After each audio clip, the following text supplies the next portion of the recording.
going on, gang? Shouts to the good homies at Tweedledeedle. Making sure my CVG game was up to code this week. Over here smoking on some ACDC.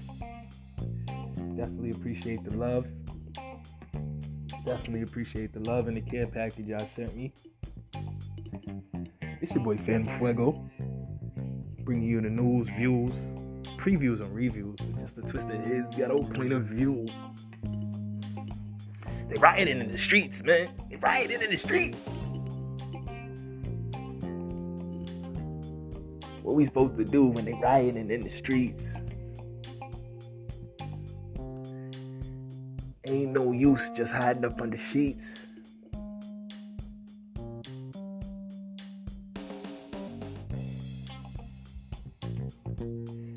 Men riding horses, hiding up under sheets.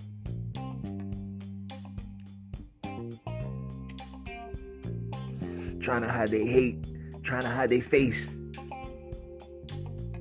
Or trying to show they hate while they try to hide their face. Oh, that's mean. Oh, that's mean. Try to show your hate while you try to hide your face.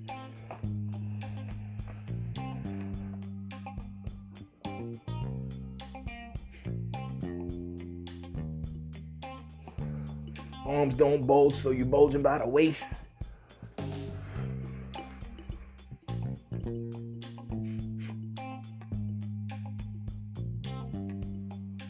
Complexion for the protection. Get home safe. Kill a brother with no case. Goodness gracious. Whew. Goodness gracious. Lord save us. Hope you guys are having a wonderful week. Forget the rhymes, y'all. Sometimes I just like to, be silly and go off the top of the head just with some I'm feeling the emotions be flowing at the moment. You know what I'm saying? Forgive a brother for that. I am a spitter at heart, you know what I mean? But anyway, this is his ghetto point of view. It's a beautiful Sunday. Despite everything going crazy in the world, it is a beautiful Sunday. Despite everything going crazy in the world, it's a beautiful Sunday. And we have to remember to take a moment to love, to share love, to spread love, to appreciate even those we may not get along with, might disagree with, might not see eye to eye with, might not share views with. We always have to be able to agree that other people can have a different view. We always have to agree that we can listen to one another's perspectives, learn something, burn something,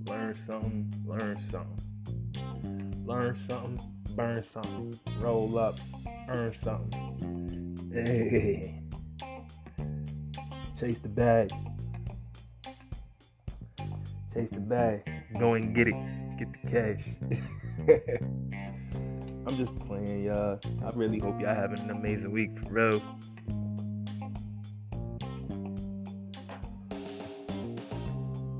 Shouts to everybody out here, man. Phantm Phuego in the building. Y'all hostess with the mostest.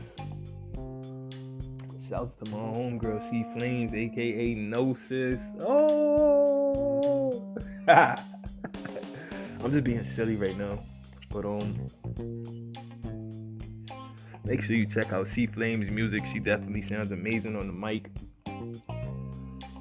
Plus she's an amazing educator, dope storyteller, brilliant orator, brilliant writer. Please make sure you check out the episode where she came in and dropped a bunch of jewels on just finding yourself, identifying yourself, and then marketing and branding and promoting that self that you identify after sharpening your tools and refining your craft. She definitely gave an excellent masterclass, I would without say on that. So definitely check out that previous episode. Check out all the previous episodes. If you new to his ghetto point of view, thank you so much for tuning in. Please make sure to like and subscribe to the show.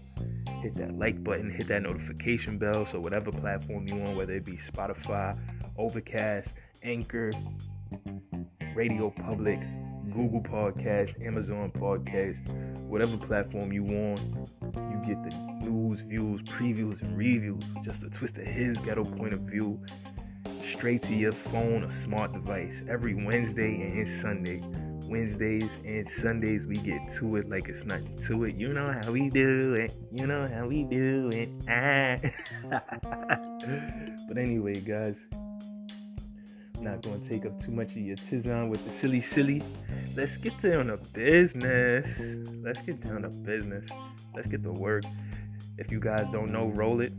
My new single is out everywhere. Please definitely get out and listen. It's definitely a dope record. Definitely good vibes for anybody in the medicinal community, anybody in the recreational community.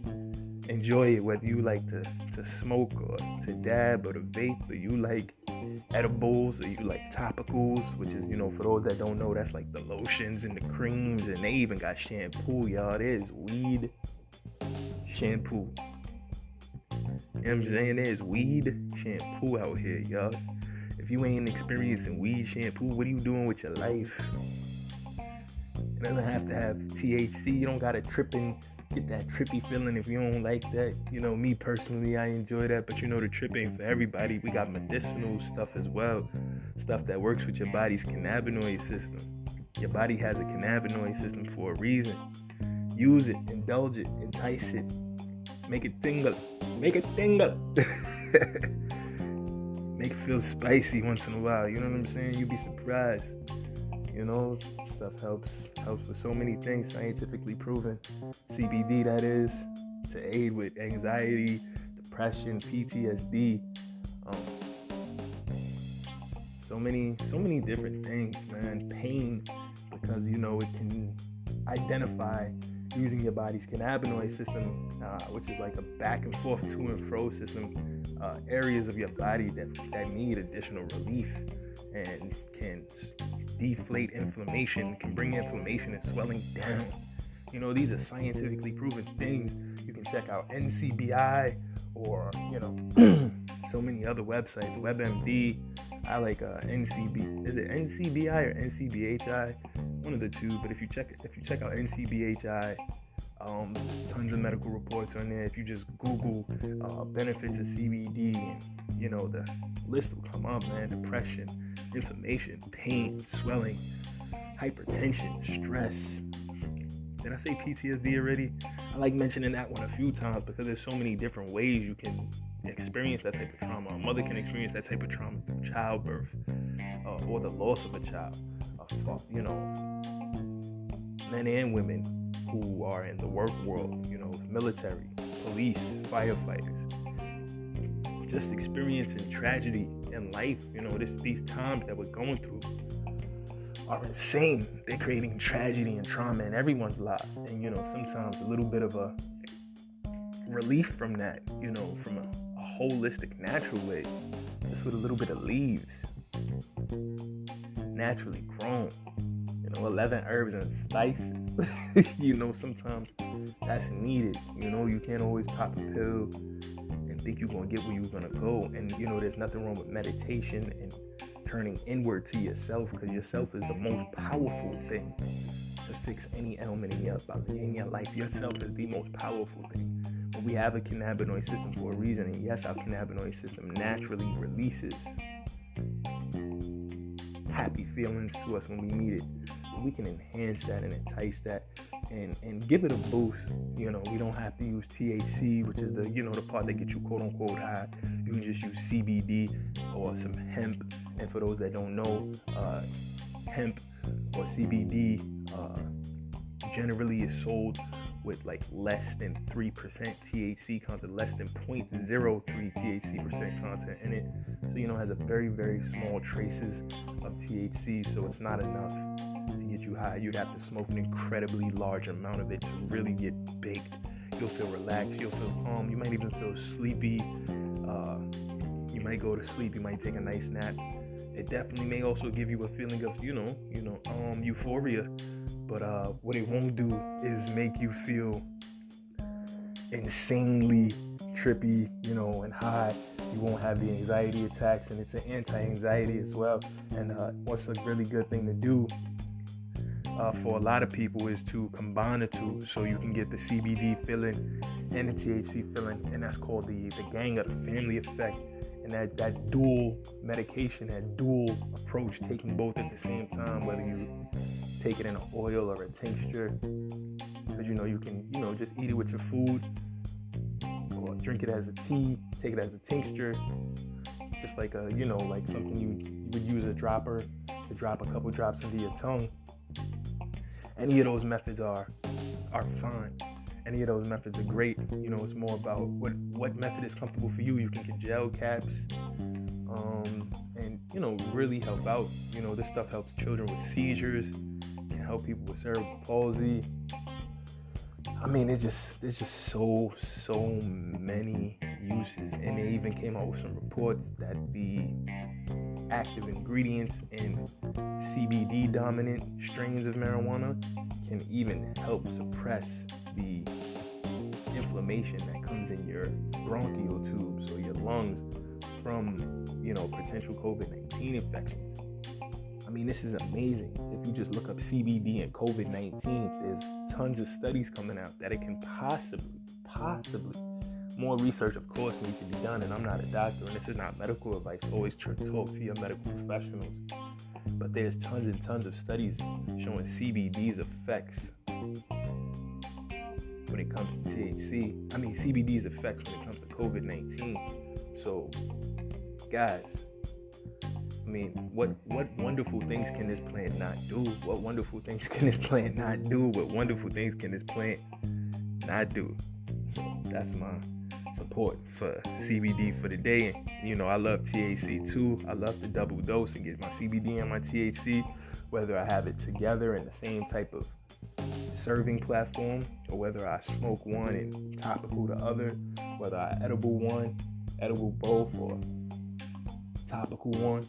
It just depends. But I get them in, man. I get them in, and you should too. You should definitely too. I can't say enough good things about it. I can't say enough amazing things about it. I cannot guarantee that you will not fail a drug test for those people that have a job where you gotta, get your, as Cat Williams said, if you have a job at the airport or something, get your money, boo-boo. But if you do not have a job where they are testing you for CBD and THC, I don't know what the hell you are doing with your life that you do not hit this week. You know what I'm saying? So, pass the Dutchie on the left hand side. Pass the Dutchie on the left hand side. I have no idea what they say. I don't know what they saying at that part, but that's when the song start getting spicy, bro. Jesus, the flames turn up. But yeah, man, good things are going when the weed is in the oxygen, So, big things and good vibes. Big things and good vibes. In the news this week, guys, stuff has been crazy. I mean, these riots in D.C., they're saying thousands of people came out to protest the election results and, demand recounts. So tons of people protested at the House of Justice. Some White House officials, news reporters are reporting, called it the Million MAGA March. Though a lot of the different news outlets are reporting various numbers, it was definitely not a million by many news outlets' responses. Some news outlets put the numbers at around 10,000 people that showed up, while some news outlets put the numbers at tens of thousands, if even hundreds of thousands of people. And then in addition, of course, to you having the people that were there for pro recounting, you also have the people there that were against recounting. Some Black Lives Matter protesters, some people that support, the Antifa movements, etc. We're all there, and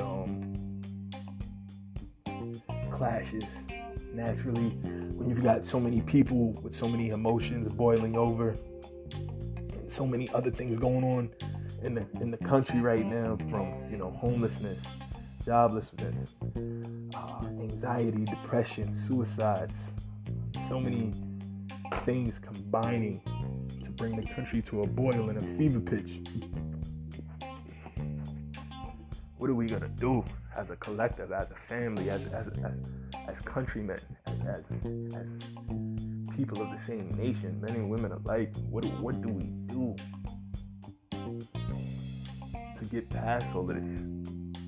You know, because at some point we got to get past all of this. But right now is not that time, because of course we see that these elections will be at least going on into the middle of December. So I just wish everybody gets home safe, and those who do decide to go protest, right on. I respect your right to protest. Fight for what you believe in, because I believe in that right. Just be careful, guys. Love on both sides, for real. I don't want anybody to get hurt, but I know that's unrealistic. I don't want anybody to die, also unrealistic. Just want people to, no matter what they're fighting for, respect other people's rights to protest what they want to protest as well, without it always having to lead to bloodshed. But I know that's a little optimistic, and unfortunately not the world we live in at the moment. But there's always hope, man, and I'm always going to be the optimist, and I'm always going to hope for the brighter future, and I'm always going to look toward the brighter path. You know what I'm saying? So, in other news,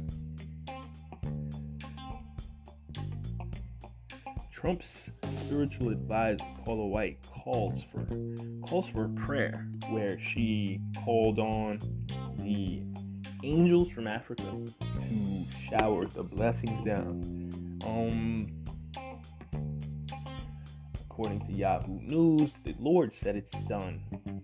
White declared, praying for President Trump win, for I hear victory, victory, victory. Paula White, the spiritual leader of President Donald Trump, held a prayer service declaring that the angels were being dispatched from Africa to help the 45th president remain in the White House. I hear a sound of victory. The Lord says it is done, for I hear victory, victory, victory. White proclaimed, angels are being dispatched right now. Angels are being dispatched from Africa right now. White says she envisions they're coming here in the name of Jesus.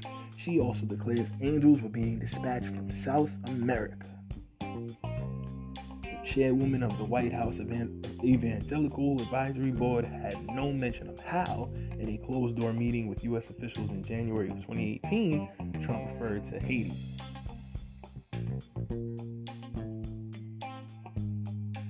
El Salvador and most of the African nations as quote-unquote ish whole countries.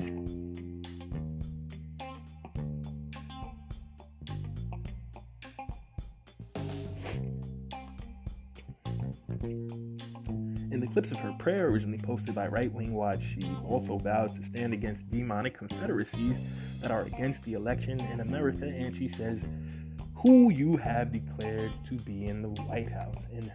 In their Twitter bio, Right Wing Watch calls itself a project of people for the American way that monitors and exposes the activities of radical white political organizations. That's definitely an interesting read by Yahoo News. Yeah, man. I just think it's interesting that Paula White would call on angels being dispatched from South America and Africa to come deal with this problem. Is she saying there are no angels in America at this time? And if so, that would be very unfortunate, because I think we can all use a bit of a little angelic intervention right now. We could all use a little bit of an angelic intervention right now. We could all use a little bit of an angelic intervention right now. If you haven't done so already, guys, please be sure to like, subscribe to the show, hit the notification bell or your alert, whatever it is on your platform, and tell a friend to tell a friend. Wednesdays and Sundays we get to it like it's nothing to it. And please make sure to please share out the links for the show on whatever social media you use, and let your friends know that His Ghetto Point of View is the new wave. It's that flame. It's the show to be listening to. Wednesdays and Sundays we do it. Dope guests, amazing topics, great music, and good vibes. My Spotify fans, thank you so much. My fans from Apple, thank you so much. Overcast, thank you so much. Google, thank you so much. People that's listening on their Alexas, thank you so much. I mean, it's just been an amazing experience, and I feel so blessed and fortunate. And it's because you guys are such an amazing audience, and y'all give me this life, and I really, really appreciate it. So, a black woman will be the first astronaut to visit the International Space Station. This is amazing. According to blacknews.com, Jeanette Epps black woman will be the first astronaut to visit the International Space Station. Jeanette Epps is a NASA astronaut who will soon make history as the first ever black woman to fly to the International Space Station on a mission into orbit. It will also be her first space flight in her career. Epps, who is from Syracuse, New York, earned a bachelor's degree in physics in 1992 from Le Moyne. Go ahead, girl. Physics, golly. She then attended the University of Maryland, College Park, where she received a master's in 94 and a doctorate in 2000 for aerospace engineering. This woman is she's a bad man, Gemma. Ooh, ooh, ooh. Just as fly as she could be. She's a bad man, pajama. Yeah, I'm silly, guys. I'm sorry. She was also a NASA graduate student researcher's project fellow while pursuing her doctorate degree, where she authored several journals and conference articles on her research. After finishing her graduate school, she worked as a technical specialist in Ford Scientific Research Laboratory for over 2 years, co-authoring several patents. So this woman is an inventor. This is the type of person you need to be sending into outer space. This sounds like an astronaut right here. Like come on. I see. Then she served as a technical intelligence officer in the CIA. What can black women not do, man? Like for real. This is extremely impressive. Like what do black women not do? And I bet you she make a hella good mac and cheese. Like, I'm not even trying to be disrespectful, and I'm not trying to downplay her brilliance to how good her mac and cheese is. But I can look at the smile on her face and them high cheekbones and tell, yeah, her mac and cheese game is probably on point. She probably got them Russians at the International Space Station gonna be like, ooh, bring Jeanette back. Oh, yeah. They'll do whatever we say if we just keep bringing black women up there who know how to cook. Nah, I'm just playing, but this woman who was in the CIA for 7 years, like, come on, this is an amazingly talented person, and we need more influences like that. You know, we need more amazing influences like that. I can't speak enough about how dope this is. She's definitely a flamethrower. Miss Epps, you have my utmost respect. And, you know, wow. You know, you're a flamethrower, 10 out of 10 matches. You really get to it, and that's amazing. Article goes on to say, moreover, she would have made history earlier in 2018 as the first black woman to live on the ISS, but was later reassigned for undisclosed reasons. Interesting. Now Epps has been assigned to NASA's Boeing Starliner 1 mission, the first operational crewed flight to Boeing CST-100 Starliner spacecraft on a mission to the International Space Station. She will be joining NASA astronauts Sunita Williams and Josh Cassata for a 6-month expedition, which is set to launch in 2021. Yo, congrats to you, Jeanette Epps. Congrats. So dope.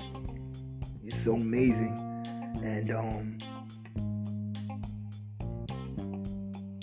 I really can't say anything else about you. Like, she's a bad man, Gemma. Just as fine as she can be. She's a bad man, Gemma. Yo, I'm sorry, but this woman is amazing. You know, that's dope. You're an inventor. You worked for the CIA. You got degrees on degrees on degrees. You know what I'm saying? You live in wow. You've done it all, and you're only continuing to build on your legacy. Like, that is a woman who will be immortal. That is a woman who will last the test of time. That's a woman whose works will live way past she does. She will never die. Miss Jeanette Epps will live forever, solely because she chose to, and she put in the grind to make that happen. Just saying, guys, success always leaves clues. Success always leaves clues. And a lot of people always like, well, how can I get into this? How can I get into that? How can I do this? How can I do that? Oh, there's no opportunities out here for me. There's no opportunities for me to leave my mark and make my way in the world. And I'm not sure what my destiny is. Success always leaves clues. No matter what you want to do in this life, do it to the best of your ability. Don't be afraid to fail. Don't be afraid to try different things. Don't be afraid to diversify yourself. Don't be afraid to start over, rethink. But don't start over all the time because you're not good at something in the first few months you try it, or even in the first few years. Greatness takes time. Building up and perfecting your craft takes so much time. So much time. I've been writing music for like 10 years before I wrote Roll It. And had I stopped, Roll It would have never came out. And now I feel like I got even better records than that. And once those come out, I'm gonna feel like I have even better records than that. And I feel like I'm really just getting into my lane and my flow. And I feel like that will always be helpful. You know what I'm saying? What else can you say about that? But yeah, this is his ghetto point of view, man. Bringing you the news, views, previews, and reviews with his ghetto point of view. Jeanette Epps is an absolute flamethrower. Check her out. That was an excellent article from blacknews.com. Jeanette Epps, salute to you. Former CIA too, so that means she probably got them hands. She will put them bear paws on you. Like, she will really put them bear paws on you. Could you imagine if she go up there and fight an alien and beat the brakes off an alien, and then that alien got to go back with his 8 arms and 4 legs and 2 tentacles, and they got to go back and tell the Space Tribunal Council that it got its ass handed to it by a black woman who makes a mean mac and cheese.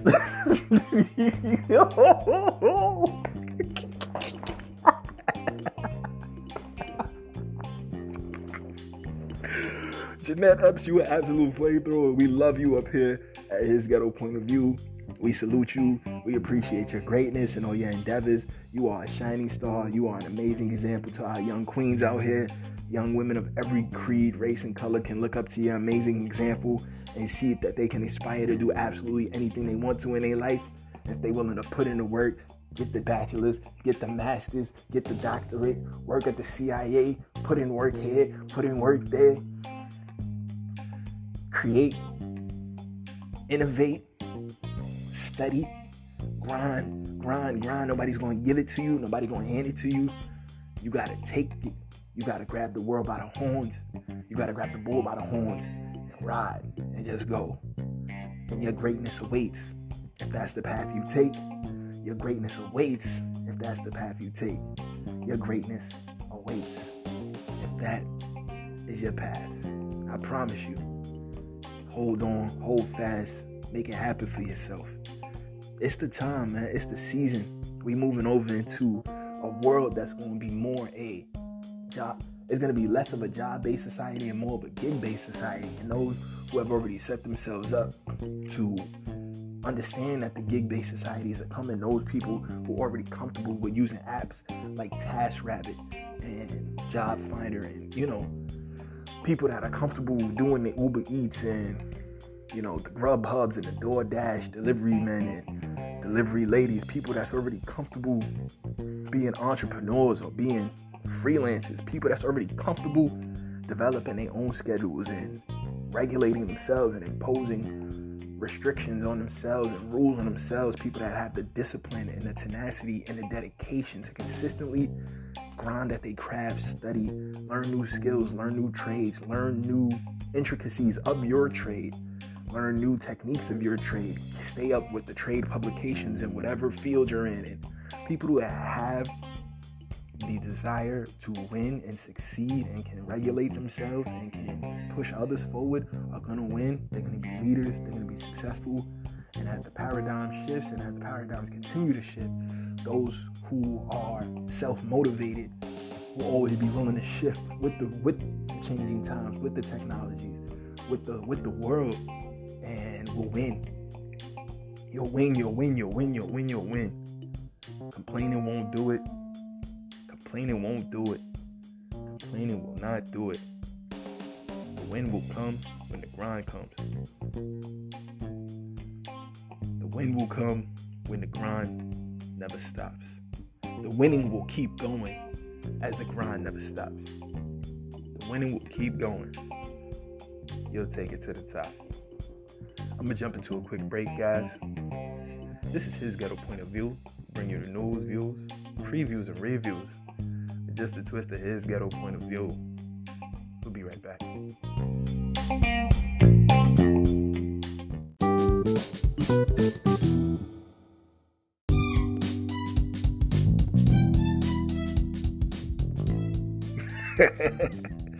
Yeah, guys, so we back. So in an effort to make voting more transparent, more secure, and to have the entire voting process, all votes, but most notably the presidential election, happen in a way that makes people feel more secure and safe about the process. Voting, it seems to be geared to moving toward blockchain. There's an article from Cointelegraph.com. Blockchain voting is the alternative for trusted democratic elections. There is a way to give voting system greater legitimacy and veracity, backing it with blockchain technology.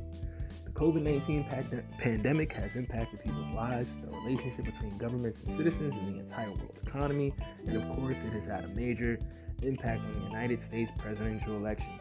Due to social isolation, a number of American voters opted to vote by mail, which increased the vote counting time, led candidate and acting president Donald Trump to judicialize the electoral process, meaning he's taking it to court. Of course, we've all seen that right now, with actions in several states, and triggered intense debates about the veracity and legitimacy of the current American electoral system. It pretty much saying, is it accurate? Is it valid? Can we verify it? Can we trust it? Can we trust these numbers?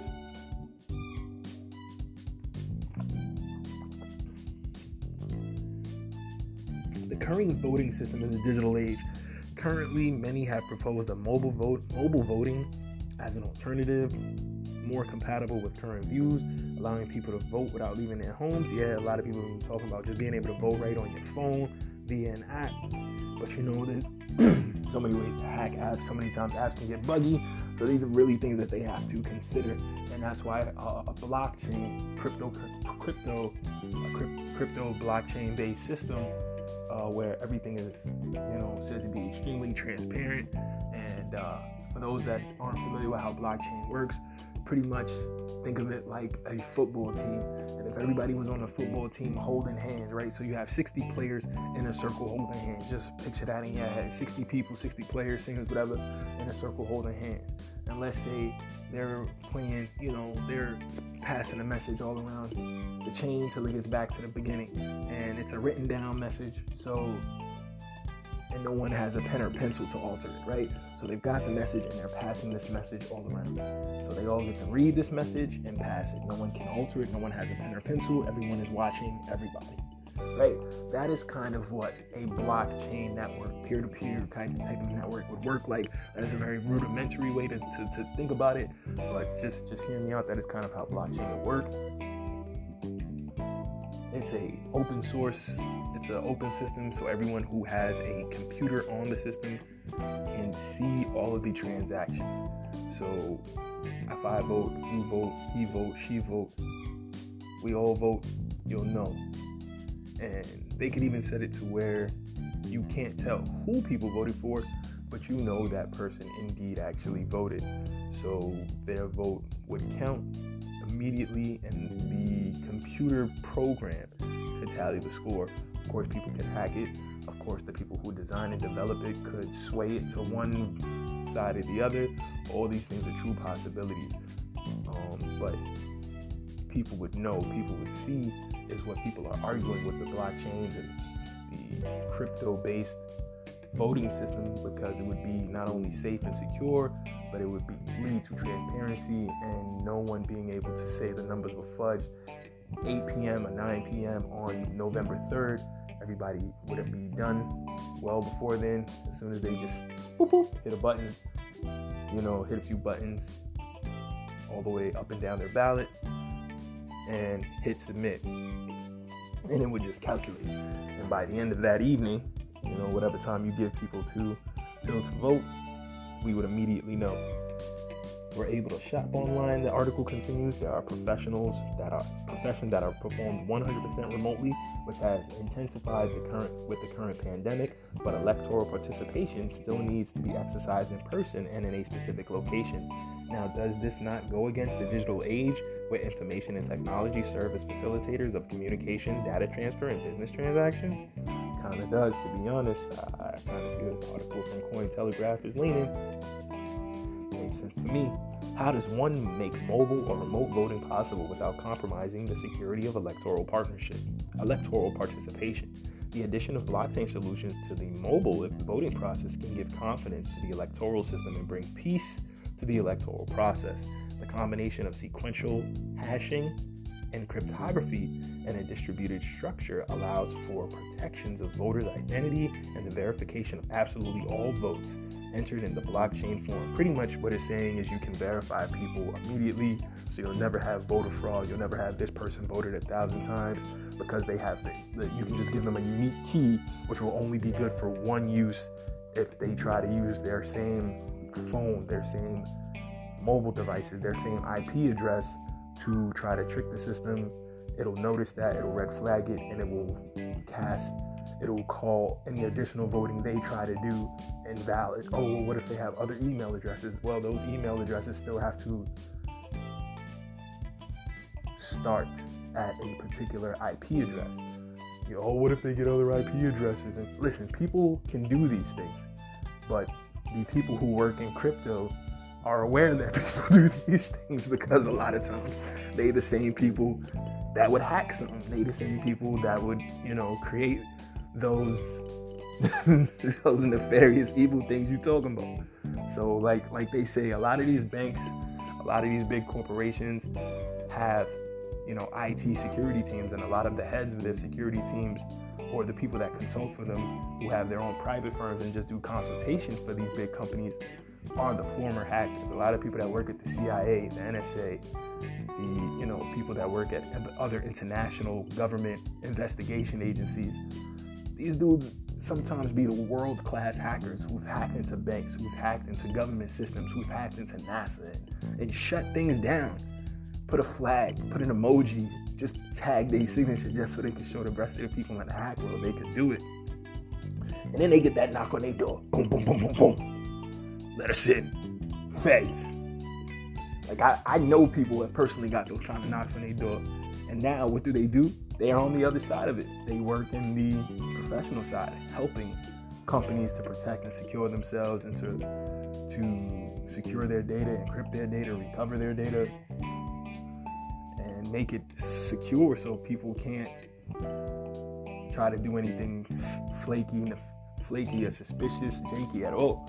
So it's definitely possible. And to be honest, it's the future, because especially if we're talking about,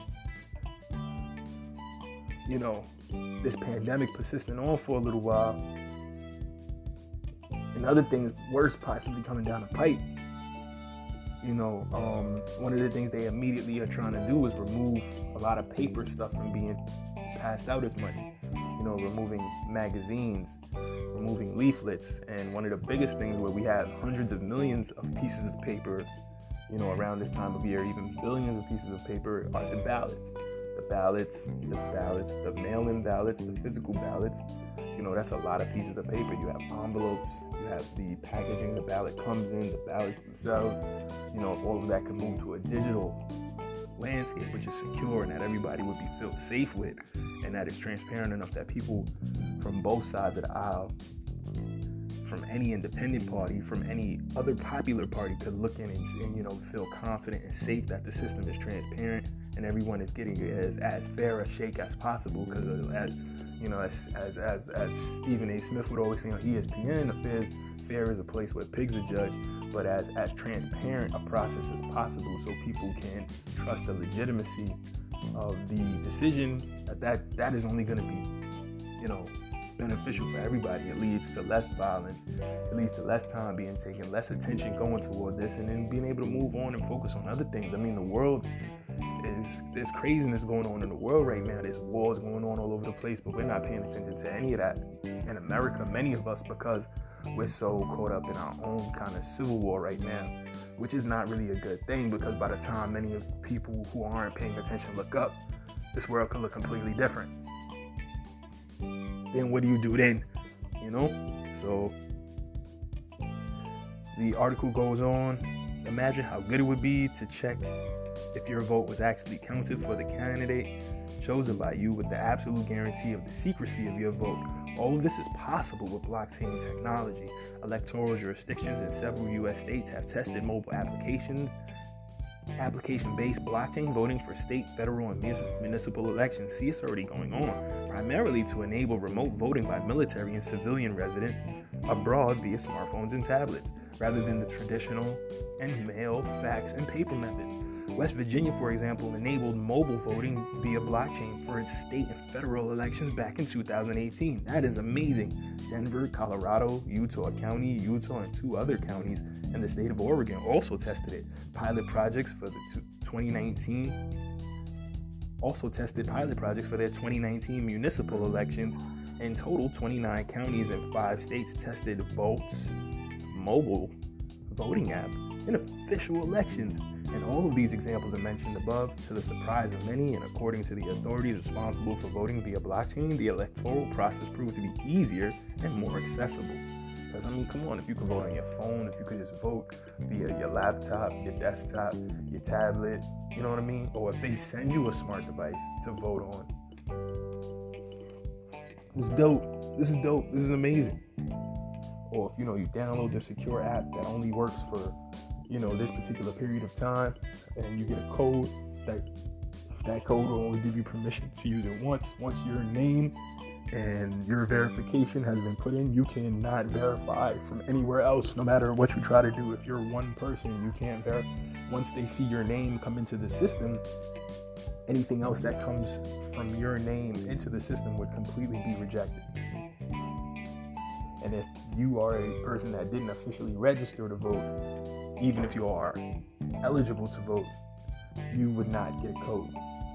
So nobody could potentially illegally take a deceased person. Nobody could potentially illegally take an elderly person. Nobody could potentially illegally take a disabled person or a crippled person and make them vote without their knowing or their knowledge, or add deceased people to the voting pool.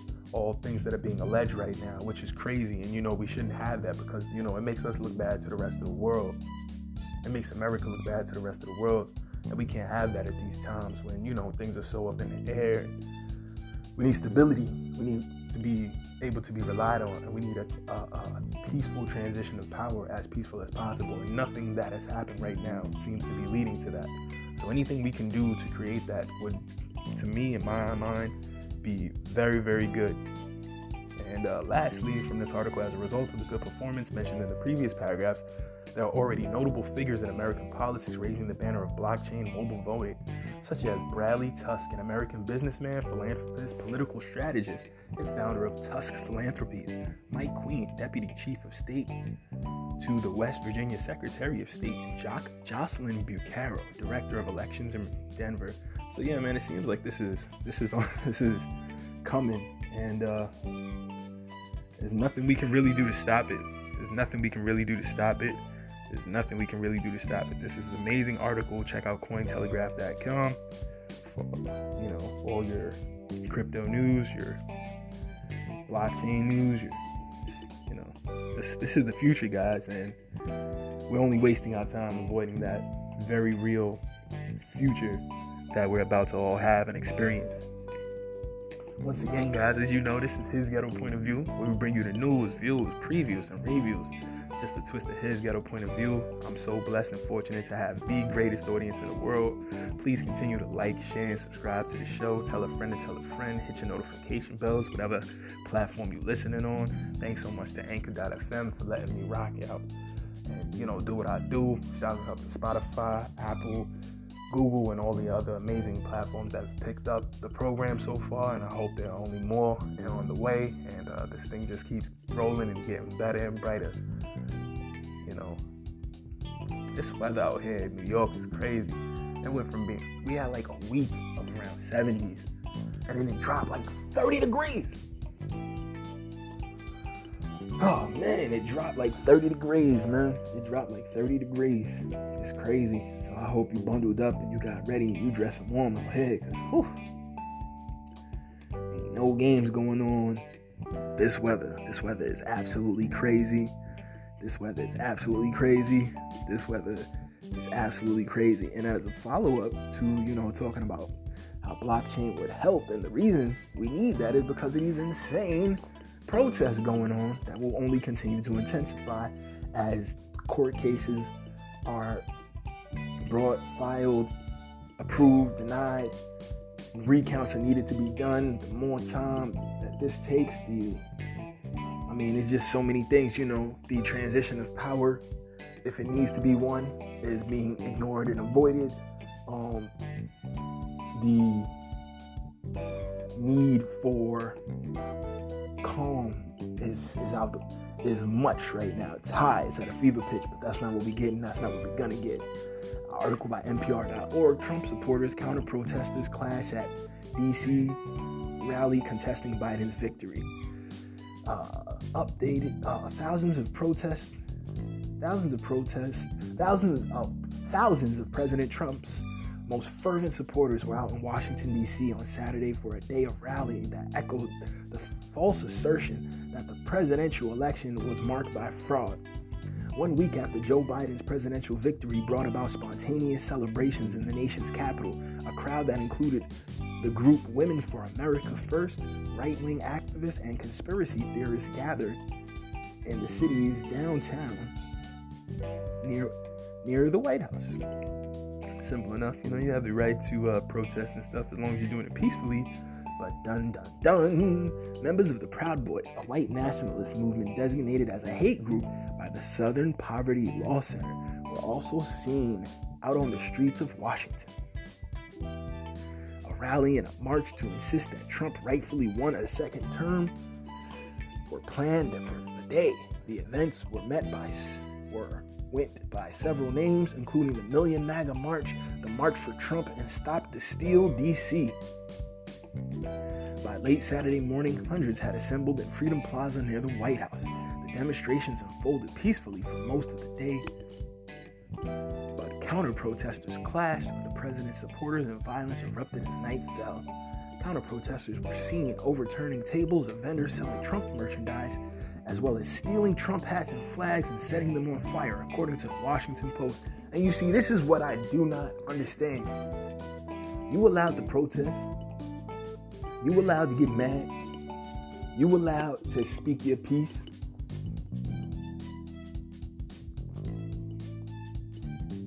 But if the statements is that Republicans are evil, Republicans are racist, Republicans always are violent and warmongers and maniacal, old white patriarchy, all those things, which may all 1,000% be accurate.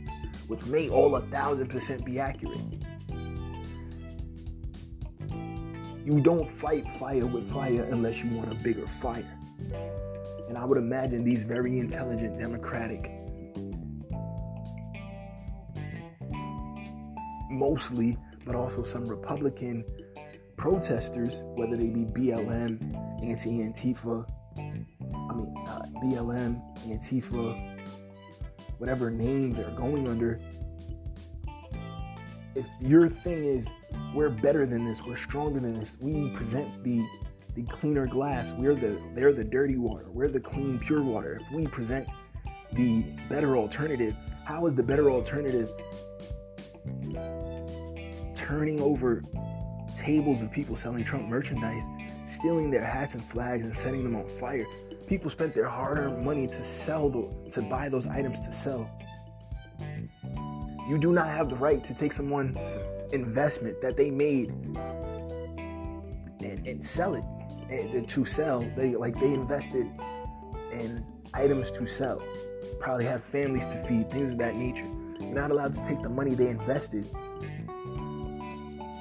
and destroy that investment because you don't like what it stands for. It's a hat, it's a shirt, it's merchandise, a poster, a t-shirt, a flyer. It is not someone passing a law. It is not someone afflicting you. And I know you can say, well, those things represent people that are doing affliction. Those things represent people that are hurting people. And that all could be 1,000% accurate. But you have to just explain to me how we show them that we're better. How we show them that we're the better alternative, we're the more positive side, if we're talking about the Democratic side. How does the Democratic side show that we are the better alternative and that we won the election fair and square and we should have the right to move forward with the transition of power? How do we show that those things are accurate by being violent? How do we show that these things are accurate by... How do we show that? Is that the way we show that?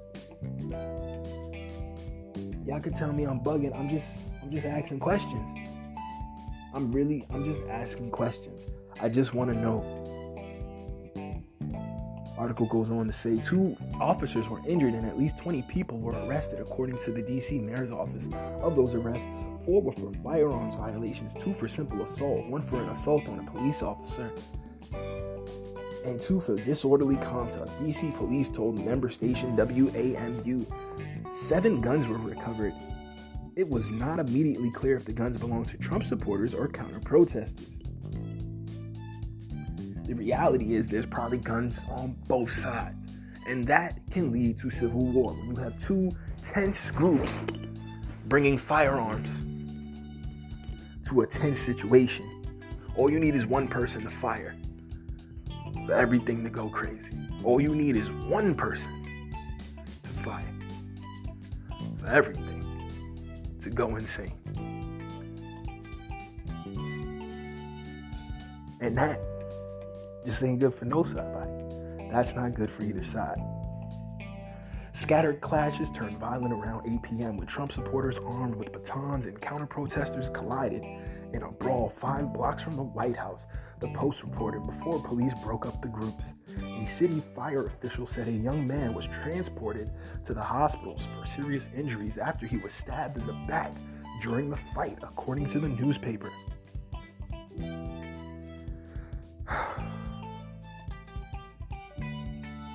Videos from earlier in the day showed attendees waving American flags and Trump 2020 flags. Few could be seen wearing masks, even as the U.S. on Friday announced a new daily record of 184,000 confirmed coronavirus cases. And that is something that's not really being talked about with all these people clashing. No one's wearing masks. I mean, these could turn into super spreader events on both sides. The events where Biden's people are going out and having a good time and celebrating could be super spreader events, as well as these stop the vote, verify the vote, keep the vote going, take it to court events. We are not out of the woods with any of this stuff. And all these things happening together are only going to be at a fever pitch, and then you add a bunch of guns. The last thing we need in this country right now is civil war. The last thing we need in this country right now is civil war. At one point, the crowd was greeted by Trump himself, who rode past demonstrators in his motorcade shortly after 10 a.m. Trump, who refused to concede the election to Biden, waved to supporters who held outside, reading "Best Prez Ever" and "Stop the Steal." Trump had teased a possible appearance in a tweet on Friday, saying that it was heartwarming to see the support and that I may even try to stop by and say hello. Supporters came from far and wide, with many reportedly documenting their trips to Saturday's events. This is crazy. Last thing, one person said Luis Horta told member station WAMU that he and his family had driven without stopping from Midland, Odessa, Texas, all the way to Washington, D.C. Just think about that, for the rallies. It's about time our voices were heard, and about time we stopped giving ground, Huerta said, while holding a Texans for Trump sign. Later in the afternoon, protesters moved to the Supreme Court for a rally chanting 4 more years and USA. Among speakers was the far-right media personality and conspiracy theorist Alex Jones. Oh, so you know this thing was turned up.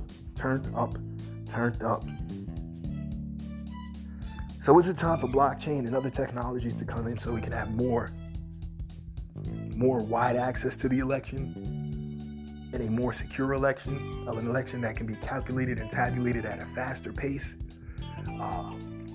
As long as we can guarantee that those all things will be true, I don't see any reason people wouldn't accept this technology, embrace the technology, and embrace the chance to not have to wait months for court cases and electoral college decisions. We can move this thing up, we can get this thing done faster, and we can know without a shadow of a doubt who is going to be our president come January 20th. I'm all for it. I think it's a great idea. I don't see anything wrong with this. To me, this is so dope. Why hasn't this been done already? And if they're testing in a smaller elections, particularly the West Virginia ones, just to make sure that this will go smooth, I'm all for that. I think that's a great idea. I think that makes super sense. And yeah, I mean, you can't really knock that. I think that only makes sense to me personally. Yeah, once again, guys, this is his Ghetto point of view. Thank you so much for rocking with me every week. Those who's looking to have their products displayed for our amazing audience. If you have a new book coming out, shout to my dude Chris Carr. He just released a book called Angry Black Man, which is a dope look into a lot of things that happen in society. I would say definitely check that out. He's also the ambassador of Brooklyn Wildlife, an amazing independent music festival which jams up a bunch of different styles of music. I've personally rocked out at the festival for a bunch of years. It's so dope, it's so amazing. Definitely shouts to him for that.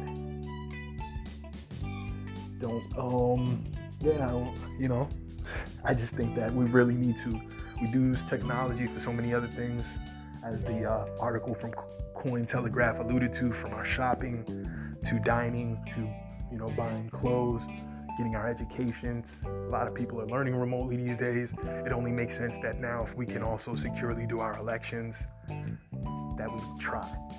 Give it some test runs and some local ones, get people more accustomed to it, and then give it a go, because this can't continue. Because if this is how this is happening now, what is going to happen 4 years from now? If this is happening now, what is going to happen 4 years from now? If a new strategy, a new method is not put in place. We got to go there. We got to use the technology. We got to embrace the new wave. I know your grandma might be, but Sonny, I didn't see the space bar. Listen, you're going to have to help Grammy vote. You're going to have to help Granny understand the new technology and explain it to her, And there's some elderly people that really know technology better than their children, because some of these children out here is silly and they don't take the time to study. And you have some older folks that have jobs like professors and stuff who've had to embrace the technology just to stay at work, who'll be able to help their younger kin learn the technology. But if your granny, your granddad don't really understand, your old auntie, your old uncle, help them out. And, take it from there. We'll take it from there. But I think this is a great way to avoid a lot of this going forward. No, it will never be foolproof. Nothing will ever be perfect. Nothing will ever be seamless. But I believe that the blockchain technology will create a transparent system of voting that people can rely upon once all the bugs are gotten out of the system, and we'll have much better elections, faster elections, swifter elections, more reliable elections, and voting results that much more of the country will have faith in, which is all this is about. Yes, you'll still have your conspiracy theorists. Yes, you'll have the people that feel like, oh, this was just they put a bug in the system, or they wrote the software to go one way or the other. You'll never be able to convince 100% of the people. But if you can convince 90% of the people, that is far more percentage. That is a far greater percentage of the country than is convinced of the legitimacy and veracity or the fairness and balance or the accuracy of the vote now. And that's what we need, because you got like a 50-50 split down the middle in the country right now, literally, of people that think it went well and think it didn't. Or even if it's 60-40, that's still too much. If you have 40% of the country, even 30% of the country, a third, not believing in the count, that's like almost 100 million people. If not 800 million people itself, that don't believe in the accuracy of their own country's elections. That can never be. That can never stand. That will never work long term. Because you have people who will now, for the next umpteen years, not want to participate in the political, democratic, electoral process, and not want to respect or comply with the laws of people who were put in power in ways they question. If I am not confident that you won your seat fair and square, why would I want to respect your authority? Then that can lead a leader to feel like he's got to flex his muscles, or she has to flex her muscles, possibly sending out military, National Guard to get people to comply with stuff. And none of that would have been necessary. It's much easier to get flies with honey than it is with vinegar. It's much easier for our government, our elected officials, our civic leaders to get us to comply with things if we are comfortable with what is happening, than for them to have to force 300 million people, 300 million plus people to have to do it. Yes, we have the most advanced military in the world. For every military trained fighter, it's equivalent to several people. All of those things are true. But it doesn't change the fact that there are 300 million people. And that's still and those people are related to our military. And to get somebody to arrest their own granny or their own uncle, while it's possible, leads to clashes of conscience, clashes in morality, and nobody wants that on any side. So we got to incorporate this technology, and that's only going to help us moving forward. It's 2020. We got to get it together, We got to get it together. We'll take a quick break. We'll be right back. Shit.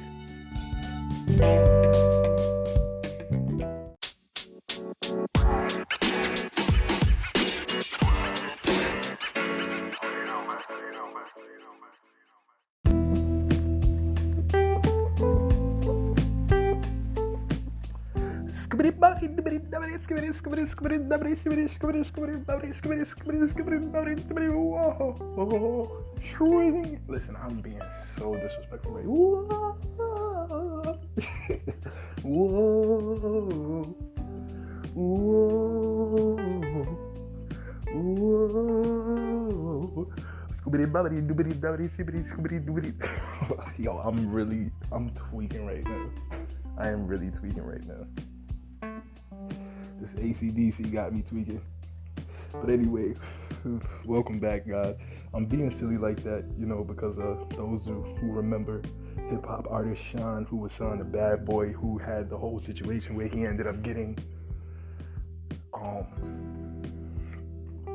sorry, the word escapes my mind at the moment. He ended up getting deported. I think he deported back to the country. My mind just gave me that, deported back to his home country of Belize, because of the situation with the shooting in the club when he was signed to P. Diddy and Bad Boy, and the whole situation with Jennifer Lopez. And it was an amazing situation. A lot of people said that Sean was kind of the fall man, and other people really pulled the trigger, allegedly. But we're not gonna get into all of that. The man has paid the debt to society, whether it was his or someone else's to pay. And now Sean has been officially nominated to the Belize House of Representatives. And I know I saw articles for a while now that he had been campaigning to be nominated for this, and he actually officially got the seat. So the former Bad Boy rapper has been elected to the parliamentary position in his home country. Shine appears to be following in his family's footsteps. According to Billboard, the former Bad Boy rapper has been elected to a parliamentary position in Belize, where his sister Denise Barrow currently heads the Queen's Square constituency, and his father, Dean Barrow, served as Prime Minister until just this year. Shine will take the Mesopotamia seat in the country's House of Representatives as a member of the United Democratic Party, a position formerly held by his uncle Michael Finnegan. So his family is his family's business is politics. Hi, Sean, I see you. Sean celebrated the victory on Instagram yesterday. From hip-hop to the House of Representatives, the rapper wrote, going on to thank his electoral district. We all fall, but to get up and walk, run, and rise again is the purpose of life. We are all destined to be challenged, but we are all capable of overcoming those challenges, the rapper added, presumably referring to his 9-year jail stint in connection with the now infamous club shooting in NYC at the very onset of his rap career. In 2001, Shine was charged with attempted murder, assault, and reckless endangerment. He was sentenced to 10 years in prison, and upon his release in 2009, the rapper was almost immediately deported to Belize, as he had yet to become a nationalized citizen of the United States.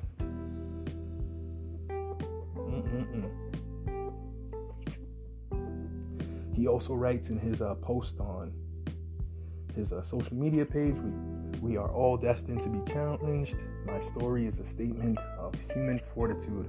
We all have what I have. We just have to dig deep within and find it.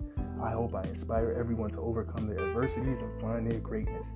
To all those who voted for me, I promise to continue to deliver to you every way over the next 5 years. To all those who didn't vote for me, I promise to spend the next 5 years working tirelessly to earn your trust and support. Thank you, Mesopotamia.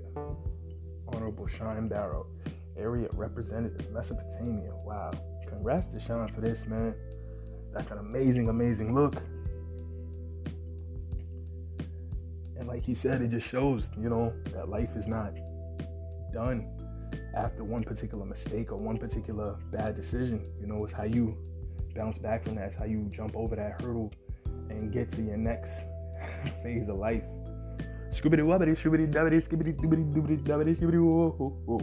sorry, I'm being a fool right now. Also, guys, in other news, The Weeknd is expected to allegedly, reports are that it's confirmed now, so, we might as well just throw the alleged out of there. But reports are that The Weeknd is expected to headline the 2021 Super Bowl. And I'm sure this has a lot to do with Jay-Z and Roc Nations now being linked to the NFL and being tasked with bringing on better music. They haven't done as much on the political front as some people may like, but definitely on the music front, this is a huge look. The Weeknd is a mega star, and The Weeknd is expected to hit the stage in Tampa, Florida on February 7th, 2021.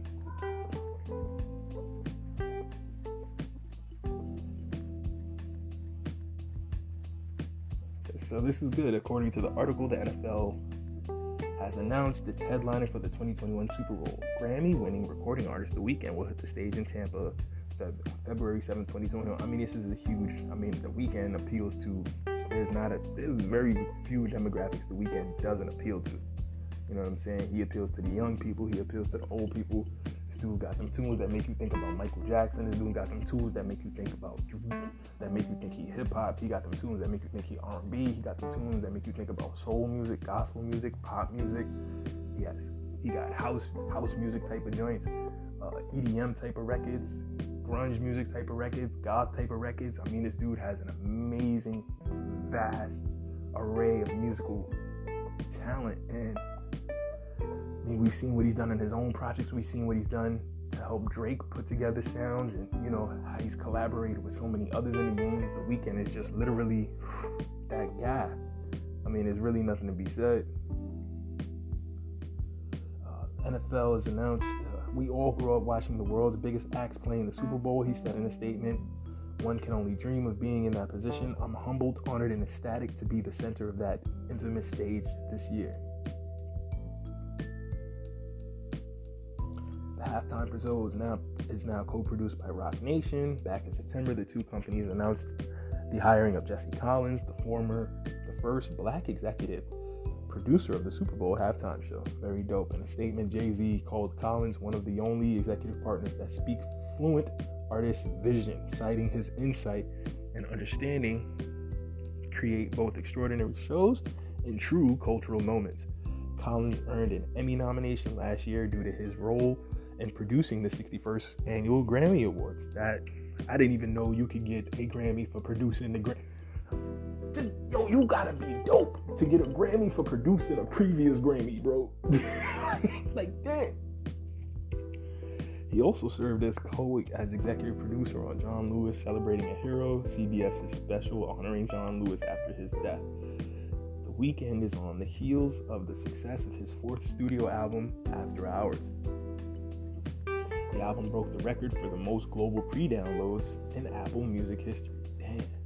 Over 1 million users adding the album to their library before it was released. It debuted at number 1 on the US Billboard 200, his fourth album to peak so far. He's just getting warmed up, man. The Weeknd sound is ageless, man. And he keeps incorporating new sounds into his sound. You know what I mean? Like, I'm a big fan of The Weeknd, if you can't tell. I'm really over here gushing over this dude. He's amazing. He's insane. I've been listening to him for a very long time. I love his work. I love what he do. From the mixtape series that he was just putting out as a young dude, just making his way out of Canada, to his early work, you know, grinding with Drake, to now him really finding and solidifying his own sound and being his own main stage to the point where he's arguably bigger than Drake. It's crazy. It's been amazing. Like, the video Snow Child was so dope. The video for Snow Child was so dope. The Snow Child song is absolutely amazing. Shout out to The Weeknd, man. He's so dope. He's really just amazing. And I think that this is a very good look for The Weeknd. It's a very good look for the NFL. How do I feel about this for Jay-Z? I mean, I feel that he's definitely doing his job. I hope that, there's something, the NFL has things planned to address some of the other issues that have been surrounding them recently, and the fight for civil justice. And, they've been very silent during this time of social unrest. So, hopefully this is let's just put out a good artist, and, hopefully people keep ignoring the fact that we haven't really said much while several black males, black females have been murdered viciously across the country, while people have civil war amongst each other, while people are not sure where to turn, where to trust. And I know people say, well, it's not the NBA job. Well, look at all of the different things the NBA has tried to do. So I know it's not the NFL's particular job, but staying silent shouldn't be their job either. Staying out of the fray shouldn't be their job either. Being quiet about things shouldn't be their job either, especially when, you know, you brought on such a large figure like Jay-Z, and he said a big part of his joining and aligning Roc Nation with the NFL was not only for the music stuff, which it seemed, you know, Goodell and, you know, everybody in the NFL was really clamoring for, to get bigger and better artists, more current, more contemporary artists that people of all ages will love, because, you know, the halftime show is big. It's big money, and if they can get the right type of artist to keep people tuned into the halftime show, they can sell billions of dollars, tens of billions of dollars, if not hundreds of billions of dollars worth of ad space. And I'm sure the Weeknd got the insane bag for this, because he is at the top of his game right now. He is absolutely at the top of his game right now, and I'm sure he got the insane bag for this. You can't get the Weeknd to come out the house for nothing small, and his team is a very smart, savvy, shrewd team. They understand that this is about numbers. This is a numbers game, and him being there is going to keep people glued to the Super Bowl during the halftime show, because one of the biggest issues that they have is a lot of people turn away during the halftime show to go watch other television shows. They'll pause for, like, they know they have like 30 minutes to go get something to eat, use the restroom, take a break, go out to get some food, watch another television show, and then they'll come back like with, you know, halfway through the third quarter. It constantly happens in the Super Bowl. Halfway through the third quarter, the numbers will tick back up, you know, because they have the metrics. They're seeing when they're peaking, when people have peak interest in the Super Bowl versus the times they can literally break down hour by hour, minute by minute, when people are turned away from the show versus when people are actually fully in tune. And those times when people are fully in tune, they can charge the most money. And if people are going to be fully in tune for the halftime show, if they can guarantee a couple 100 million people watching the halftime show, you know what they get to charge for a 60-second ad with, like, Prince? I love Prince, but Prince performed at the NFL halftime show. You could argue 10, 20, maybe even 30 years past when he was really putting out his peak albums. The Weeknd is putting out his peak albums now. The Weeknd is putting out his top music now. And now, while he's a contemporary artist, while he's one of the people who you be dancing to at the club, one of the people whose videos we watching the most, one of the people who's getting shared and talked about the most, one of the people who's collabed with the most. Now, while he's bubbling now, you know what that bag looked? That ain't even a bag, bro. They had to put that in I don't even think that's the duffel bag. I don't even think that's a suitcase. That's the garbage bag. They had to get that man a whole box full of garbage bags full of money. Cause come on, man. Y'all know I'm not lying. Fourth album to go number one. 100 million people pre-downloaded his album just on Apple alone and added it to their Apple playlist before it even dropped. Come on, y'all. Y'all know this dude is killing it.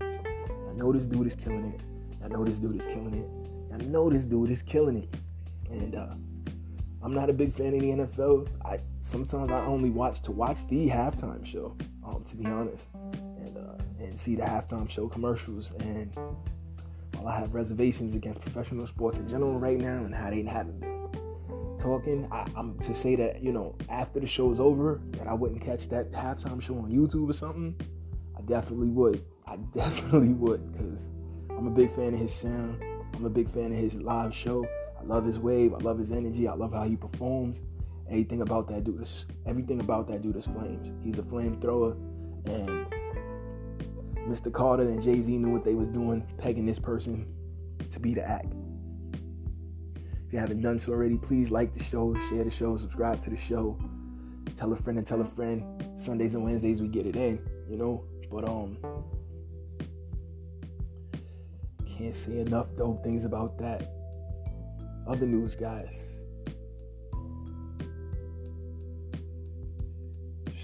Shouts to the amazing 12-year-old who is slated to be the youngest composer in the Philharmonic Orchestra, according to blackenterprise.com. This is a really dope story. To be that skilled at such a young age is a beautiful thing.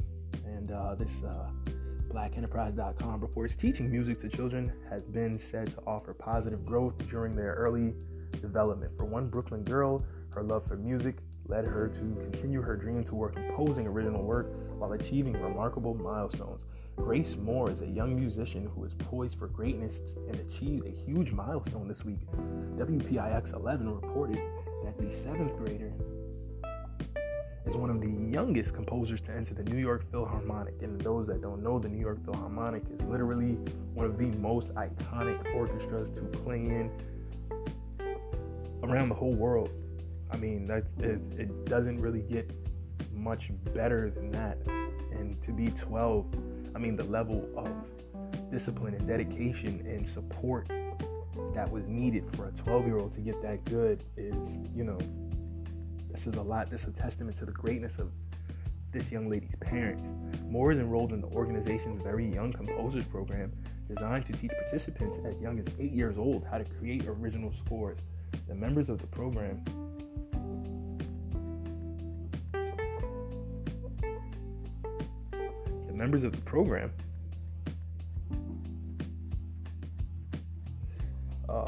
will also get to see their work performed by the professional musicians in the orchestra. The student body of Poly Prep in Brooklyn congratulated their fellow student, and she go to Poly Prep.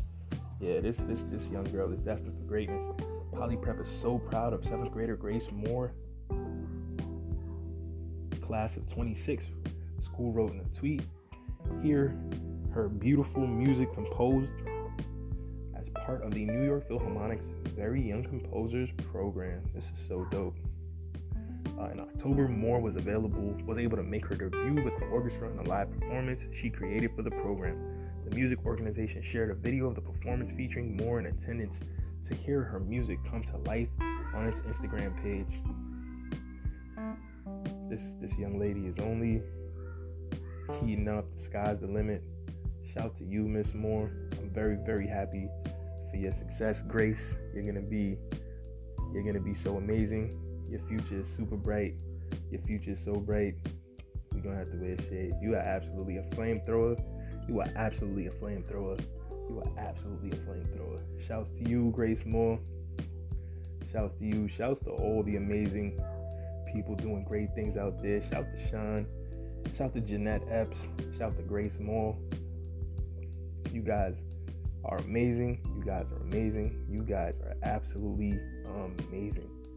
And once again, guys, make sure you like the show, share the show, subscribe to the show, and please donate and help keep this show independent and help promote independent platforms like mine and independent media, so you can get news, views, previews, and reviews with a twist of his ghetto point of view, insights, analysis, interviews that you wouldn't get at larger mainstream stations, which sometimes can unfortunately push one particular agenda or another. I just give it to you straight down the middle, raw and uncut here at his ghetto point of view, and I really feel that my audience appreciates that, and I'm only going to continue to do that, guys, going forward. This is where we get higher than Elon Musk, so high on Eon dust, and I got a colorful aura, like I got neon guts. Yo, shout to the dude for real.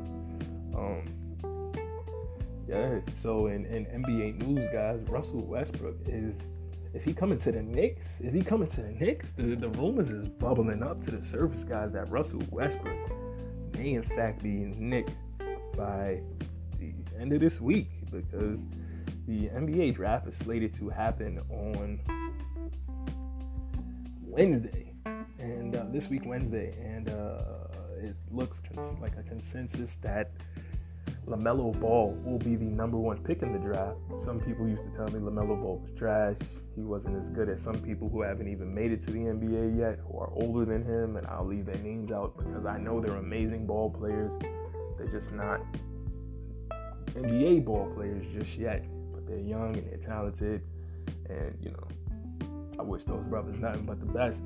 But I used to have serious arguments with people about how good he was versus and compared to some players who I didn't even feel were at his caliber. I always told people he was going to grow to 6'7", 6'8", His game was going to refine. He was going to get bigger. He was going to get stronger. He's a 6'8", 6'7" point guard. Who's not going to take this guy with range from half court? And he fills the seats. He fills the seats. It's still a business. That business still has to make money. Its brightest stars still need to be able to be exploited and monetized internationally, as that's where the game is going. And the young people need to love him.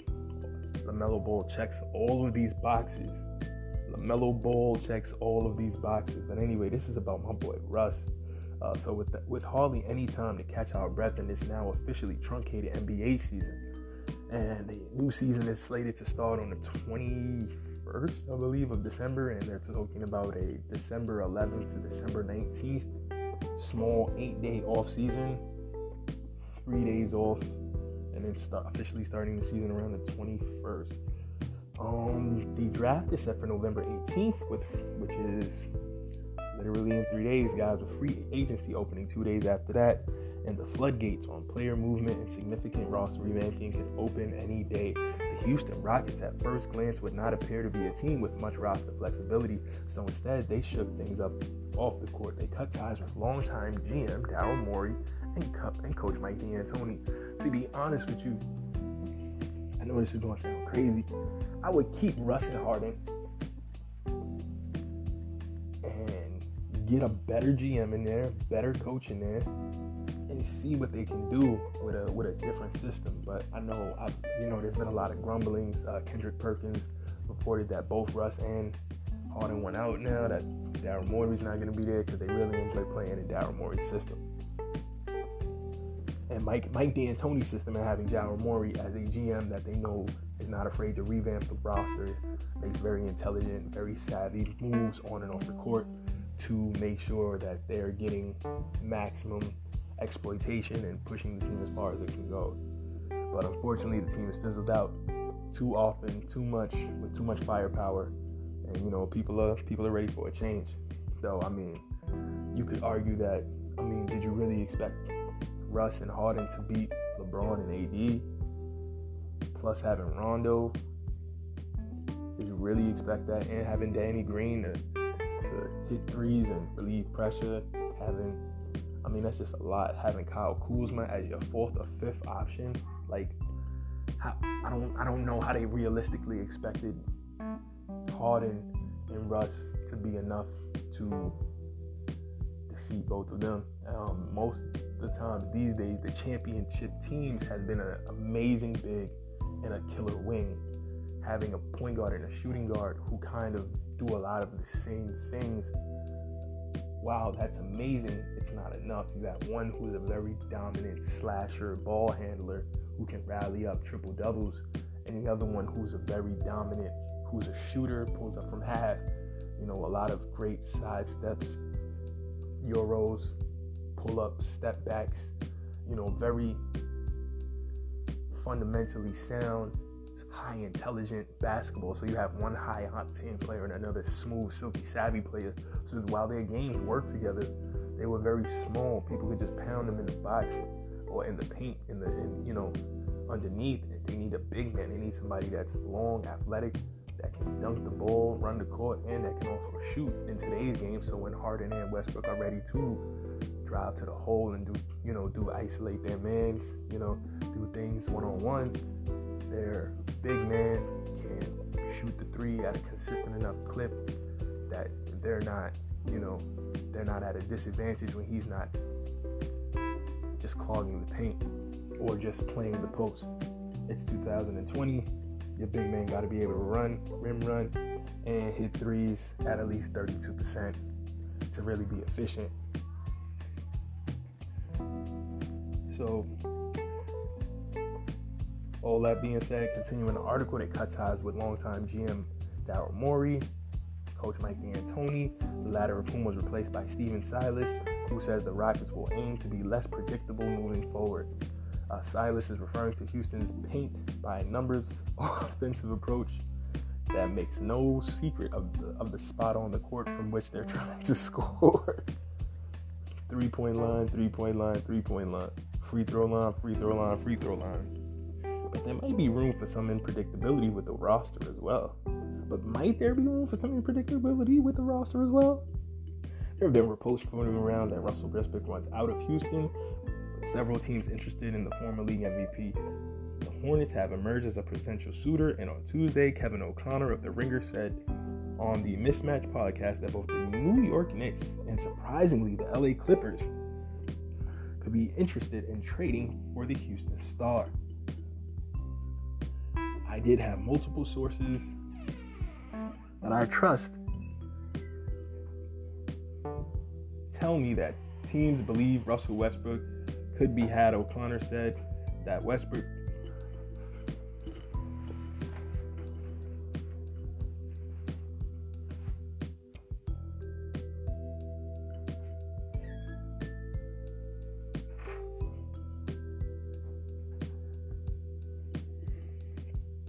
I'm sorry about that technical difficulty, guys. That Westbrook could be had for the right price for a decent offer.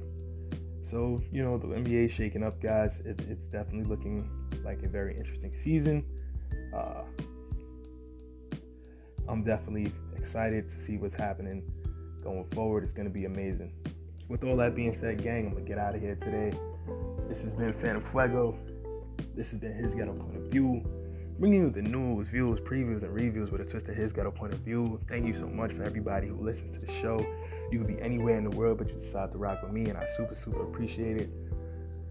Wednesdays and Sundays, we get to it like it's nothing to it. Please continue to like, share, and subscribe to the show. And please, guys, donate to the show. PayPal, phantomphuego@gmail.com, PHANTMPHUEGO@gmail.com. Greatly appreciate that. And the Venmo, if you're a Venmo person, is Phantm, PHANTM-Phuego, PHUEGO-42. Phantm-Phuego-42 in numbers. So Phantm-Phuego-42. And that's PHANTM-PHUEGO-4-2. Please support, help keep it independent, help keep it real, help keep it controversial, keep it unbiased, keep it street, keep it his Ghetto Point of View. Much love, thank you. Set them notifications, hit that like. We out of here. See you Wednesday. Peace.